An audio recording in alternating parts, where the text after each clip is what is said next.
Welcome to ETV prime. Chandrababu Naidu గారు పదే పదే చెప్తూ ఉంటారు సంపద సృష్టిస్తాను అని చెప్పేసి. అయితే ఇప్పటిదాకా ఏం సంపద సృష్టించారు అనేటువంటిది ఏమీ లెక్కలు లేవు. అప్పులు మాత్రం అప్పుడే 2 ఏళ్లలోనే 3,50,000 కోట్లు దాటేసాయి.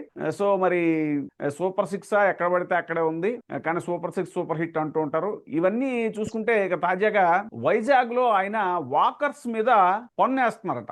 ఇది చాలా విచిత్రంగా ఉంది. ఈ విషయం మీద మనకి డీటెయిల్డ్ గా ఈ విషయం చర్చించడానికి సామాజికవేత్త, ప్రముఖ సామాజికవేత్త, హైకోర్టు అడ్వకేట్ శ్రీ అశోక్ గారు మనతో ఉన్నారు. సార్ నమస్కారం. సార్ నమస్తే మోహన్ గారు. సార్ ఏంటి సార్ ఈ వాకర్స్ కి ఏదో ఫైన్ వేస్తున్నారంట సార్? ఇది అవునండి.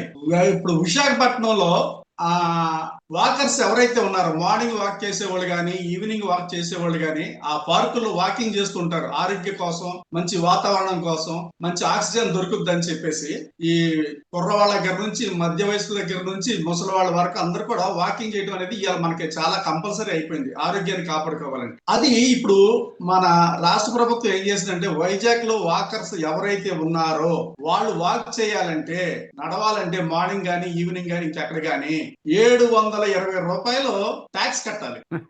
అది ఏమనుకుంటుంది, ట్యాక్స్ అంటారా లేకపోతే ఇంకేదన్నా దానికి వేరే పేరు పెడతారా ఏదన్నా, కానీ 720 రూపాయలు సంవత్సరానికి కట్టాలని చెప్పేసి ప్రభుత్వం ఒక ప్రపోజల్ పెట్టింది. అది జిఎంసి కమిషనర్ ఎవరైతే ఉన్నారో వాళ్ళు అనౌన్స్ చేయడం కూడా జరిగింది వైజాగ్ లో, విశాఖపట్నం. సరే, ఇప్పుడు ఇది పార్కులు గాని, సముద్రంలో బీచ్లు గాని, ఈ రోడ్లు గాని, స్టేడియంలు గాని ఇవన్నీ పబ్లిక్ ప్రాపర్టీస్ అండి. అంటే ఈ పబ్లిక్ ప్రాపర్టీస్ లో పబ్లిక్ వాళ్ళకి కావాల్సినట్టు వాళ్ళు వాటిని వినియోగించుకోవచ్చు. ఇప్పుడు వీళ్ళు చెప్పేది ఏంటంటే, ప్రభుత్వం వారు వీటి మెయింటెనెన్స్ కోసం మేము వసూలు చేస్తున్నామని చెప్తున్నారు. యాక్చువల్గా మెయింటెనెన్స్ కోసం మీరు కార్పొరేషన్, జిఎంసి కార్పొరేషన్ ఉంది, మా వైజాగ్ గ్రేటర్ మున్సిపల్ కార్పొరేషన్ ఉందండి. అది ఏం చేస్తుంది, రోడ్డు ట్యాక్సీ వసూలు చేస్తుంది. మామూలుగా వాళ్ళు ప్రతి ట్యాక్సీ అన్నిటికీ వసూలు చేస్తూ ఉంటది.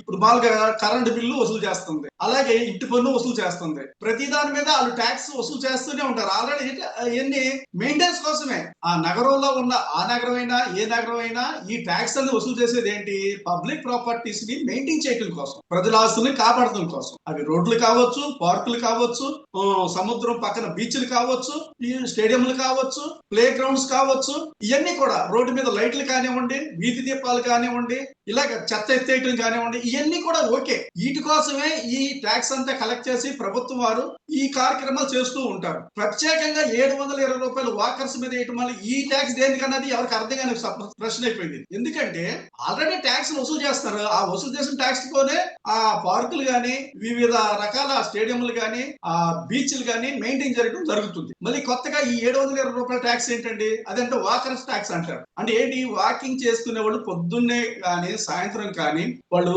మంచి గాలి, మంచి వాతావరణం ఆస్వాదించడానికి, ఆరోగ్యాన్ని కాపాడుకోవటానికి వాళ్ళు వచ్చి వాక్ చేస్తూ ఉంటారు. ఇక్కడ ఏమవుతుంది, వీళ్ళ మీద కూడా 720 రూపాయలు ఫర్ యానం సంవత్సరానికి వసూలు చేయాలని చెప్పేసి ప్రభుత్వం నిర్ణయించుకున్నట్టు మనం చూస్తున్నాం. ఆ విశాఖపట్నంలోని చాలా మంది పౌరులు ఈ విధంగా చాలా కామెంట్ చేస్తున్నారు ఎగనెస్ట్ గా గవర్నమెంట్ మీద. ఇది ఎందుకని, ఇది అప్రసంగం కదా, ఇది ఎగనెస్ట్ కాన్స్టిట్యూషన్. సంపద సృష్టిలో భాగమేమో. సంపద సృష్టిలో భాగం అంటే మీ పాయింట్ వస్తున్నా సార్. ఈ మధ్యకాలంలోనే 2005 సంవత్సరం లాస్ట్ ఇయర్ లో వైజాగ్ లో 300 కోట్లు పెట్టి ఒక్క రోజులో యోగా అనే పేరుతో 300 కోట్లు వేస్ట్ ఖర్చు చేసింది ఈ ప్రభుత్వం. మరి 300 కోట్లు నువ్వు ఒక్క రోజున అట్లాగా వేస్ట్ చేసే కన్నా ఇలాంటి వాడికి ఎందుకు వాడరు మీరు? అనవసరంగా ఏమో 300 కోట్ల రూపాయలు ఒక్క రోజున యోగా అని ఫినిష్ అయిపోయింది. మరి ఈ రోజున మళ్ళీ 720 రూపాయలు కట్టండి పర్ హెడ్ అని చెప్పేసి వాకర్స్ మీద వేస్తున్నారు. అసలు ఇది ఏమైనా పరిపాలన అన్నది ఎవరికి అర్థం కాని ప్రశ్న. అక్కడ ప్రజలు ఉక్కిరిబిక్కిరి అయిపోతున్నారు వైజాగ్ లో. ఇది ఎక్కడ, ఇప్పుడు నదులు, పార్కులు, రోడ్లు, స్టేడియంలు ఇవన్నీ పబ్లిక్ ప్రాపర్టీస్ అండి. పబ్లిక్ ప్రాపర్టీస్ ని మెయింటైన్ చేయడానికి ఆల్రెడీ మన దగ్గర ట్యాక్స్ వసూలు చేస్తుంది ప్రభుత్వం. మళ్ళీ కొత్త ట్యాక్స్ అనేది కరెక్ట్ కాదు. దీని మీద సుప్రీంకోర్టు గైడ్ లైన్స్ ఉన్నాయండి, సుప్రీంకోర్టు జడ్జిమెంట్లు ఉన్నాయండి. మీకు నేను చెప్తాను సార్. ఇది ఓల్గా టెల్లిస్ మరియు సుభాష్ కుమార్ అనే కేసులో సుప్రీంకోర్టు చెప్పింది అనమాట.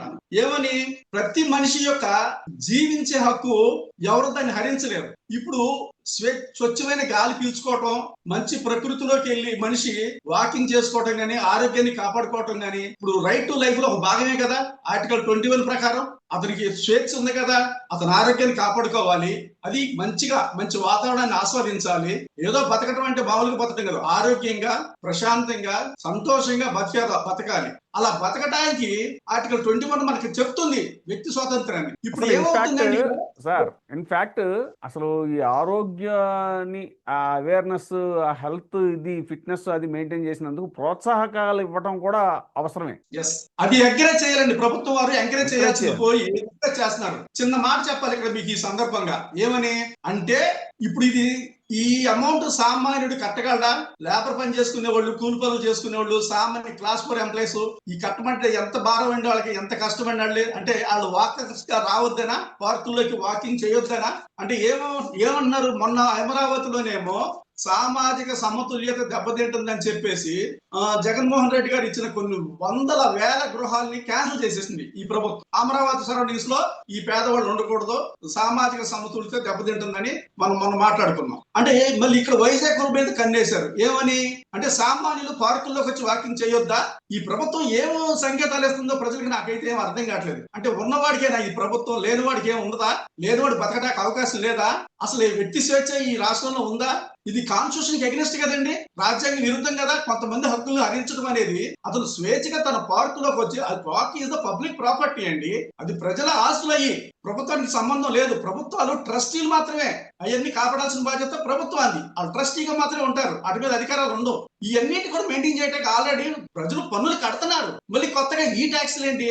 ఇక్కడ అమరావతిలో చూస్తేనేమో సామాన్యుడు ఉంటాకి లేదు, సామాజిక న్యాయం దెబ్బతింటుంది అన్నారు. అక్కడ వైజాగ్ పార్కుల్లోనేమో అంటే సామాన్యులు ఫీజు కట్టలేదు కదా, ఈ ట్యాక్స్ పే చేయలేరు కదా. అంటే సామాన్యుడు పార్కులోకి రావద్దా, బీచ్ లోకి రావద్దా, స్టేడియంలో ఆడుకోవద్దా?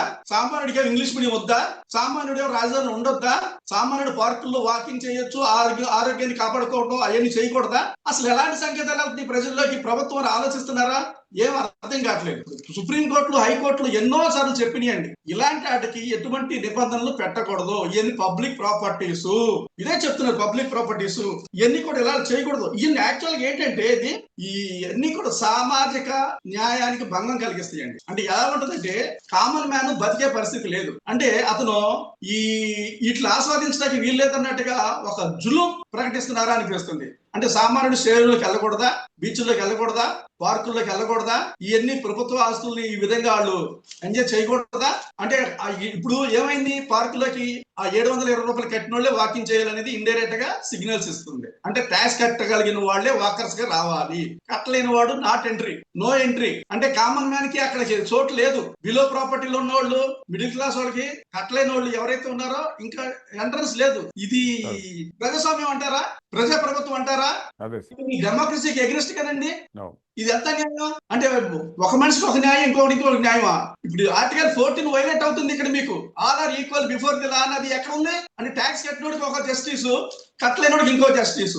ఆర్టికల్ 21, ఆర్టికల్ 14 కంప్లీట్ గా వైలేట్ అయిపోతుంది. ఇప్పుడు విశాఖపట్నంలో తీసుకున్న నిర్ణయం అయితే ఏదైతే ఉందో ఆర్టికల్ 21 వైలేట్ అవుతుంది, ఆర్టికల్ 14 వైలేట్ అవుతుంది. ఇవన్నీ ఎగ్నెస్ట్ లా, ఎగ్నెస్ట్ కాన్స్టిట్యూషన్ అండి. ఇది అలాంటివి పెట్టకూడదు, అలాంటివి చేయకూడదు కూడా. అంటే కామన్ మ్యాన్, సామాన్యుడు అక్కడ బతికే పరిస్థితి లేదు, వాకింగ్ చేసుకునే పరిస్థితి లేదు, ఆటలోకి ప్రవేశించే పరిస్థితి లేదు. ఇది నాకు తెలిసి ఈ ప్రజెంట్ ప్రభుత్వాల కన్నా బ్రిటిష్ ప్రభుత్వం చాలా బెటర్ ఏమో అనిపించింది.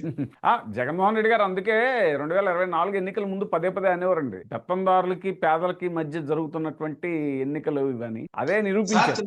చిన్న క్వశ్చన్ అండి మీకు, 99 పైసలకే వైజాగ్ లో ఎకరం భూమి ఇచ్చేశారు, 3000 కోట్లు పెట్టి యోగా చేసేశారు.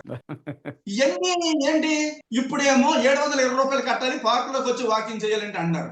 దీన్ని ఏమంటారండి? తొగలక్ పాలన ఏమన్నా అంటారా దీన్ని? మీరు చెప్పండి. ఇప్పుడే సబ్స్క్రైబ్ చేయండి, లైక్ చేయండి, షేర్ చేయండి. VTV ప్రైమ్, నీ ఉత్తమాభిరుచుల సమ్మేళనం.